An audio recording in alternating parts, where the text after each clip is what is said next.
আজকে এই জনগণের মাঝে পৌঁছে দেওয়ার জন্য জননেতা জনাব লুৎফর রহমান খালেদা আপনাদের দ্বার প্রান্তে এসেছেন। যে ব্যক্তিটি 35 বছর আপনাদের কাছে ধারে ধারে ঘুরেছেন, আপনাদের কাছে ছিল, আপনাদের পাশেই থাকছে, আপনারা আপনাদের পাশে এখনো আছেন। সম্মানিত নেতৃবৃন্দ, আপনারা জানেন বহিরাগত একজন এসে ঢাকার মানুষকে বোকা বানানোর চেষ্টা করছে। আপনারা সেই বোকার মাঝে পা দিবেন না। ঢাকার মানুষকে ভোট দিবেন, ধানের শীর্ষে ভোট দিবেন।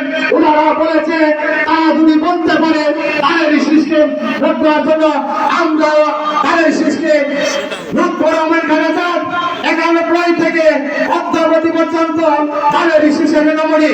তারা বলে আমরা নাকি ধানের শীষের ভোট চাই না, আমরা ধানের শীষের মার্কা নিয়ে লুৎফর রহমান খালেদা 4বার এমপি হয়েছে, 3বারের মন্ত্রী হয়েছে। আপনারা কি জানেন না? সবাই তো জানেন। আর লুৎফর রহমান খালেদা ধানের শীষ দিয়ে নির্বাচিত হয়েছে, এখনো সে ধানের শীষ পাবে। ফেব্রুয়ারিতে নির্বাচন হবে, সে ধানের শীষ পাবে ইনশাআল্লাহ। আপনারা সেই কাবেলায় থাকবেন। এই কথা বলে আমার সংক্ষিপ্ত বক্তব্য এখানে শেষ করতে, বাংলাদেশ জিন্দাবাদ, জাতীয়তাবাদী বিএনপি জিন্দাবাদ, শহীদ জামের হক, খালেদা জিয়া জিন্দাবাদ, আনন্দের অহংকার তারেক জিয়া জিন্দাবাদ, গর্বিত মায়ের গর্বিত সন্তান লুৎফর রহমান খালেদা জিন্দাবাদ, মাইনুর রহমান জিন্দাবাদ জিন্দাবাদ। সবাইকে ধন্যবাদ। আসসালামু আলাইকুম।